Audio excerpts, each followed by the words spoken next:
বিশ্বের সবচেয়ে বড় অর্থনীতির দেশ চীন। তাদের রয়েছে বিশাল রিজার্ভ আর বিনিয়োগ সক্ষমতা। চীনের প্রেসিডেন্টের ঢাকা সফরে এই বিষয় দুটি মাথায় রেখেই হয়েছে আলোচনা।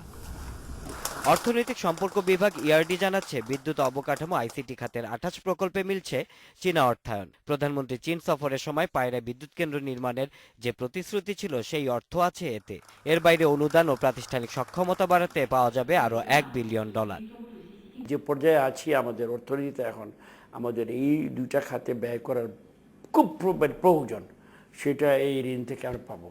সঙ্গে সঙ্গে আপনি যে বেসরকারি খাতে কিছু করে, দুটো মিলে জাতীয়ভাবে সার্বিকভাবে আমাদের প্রবৃদ্ধি বা আমাদের জাতীয় উৎপাদন অনেক বৃদ্ধি পাবে।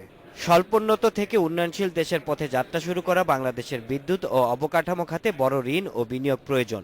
তবে তা ব্যবহারের সক্ষমতা বাড়ানোর উপর জোর দিচ্ছেন বিশেষজ্ঞরা। চীনের থেকে বিনিয়োগ আসছে, সেটাকে আমরা যেমন ওয়েলকাম করবো, এর সাথে সাথে অন্য দেশ থেকে বিনিয়োগ আসলে সেটাকেও আমরা ওয়েলকাম করবো। আমাদের সার্বিকভাবে বিনিয়োগ পরিবেশটাকে আরো উন্নত করতে লাগবে আভ্যন্তরীণ।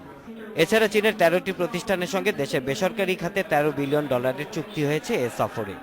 এর মধ্যে কিছু কিছু আছে ইমিডিয়েট, যেমন এক্সপোর্ট ওরিয়েন্টেড আছে, কিছু কিছু ইনভেস্টমেন্ট আছে, জয়েন্ট ভেঞ্চার, কিছু আছে লং টার্ম ইনফ্রাস্ট্রাকচার ইস্যুস, যেখানে সময় বেশি লাগবে।